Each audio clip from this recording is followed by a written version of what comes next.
కట్టి ఊళ్ళోకి వచ్చానమ్మా చాలారి పూలు పెట్టి జాతరులు తెచ్చానమ్మా తంగేరు పూలు పెట్టి కంకాణ దూకేనమ్మా ముక్కు ముక్కెర పెట్టి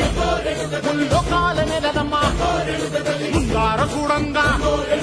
మున్నూరు కన్నులమ్మా వెనకాల చూడంగా ఏనూరు కన్నులమ్మా సాధు శిస్తులంతా సాగిల పట్టరమ్మా మహారాజు రాజులంతా ఒకరిల్లిరమ్మా కోరిక కోరంగా రంగులు పూసినాము ఆశలు తీరంగా వేషాలు వేసినాము నీకన్నా పెద్ద దిక్కులో కాన ఎక్కడుంది నైవేద్యం ఎట్టంగా మా కాడ ఏమిటుంది వరలన్నీ అడగిచ్చి వరనీయవే తల్లి కన్నా బిడ్డలను కాపాడవే తల్లి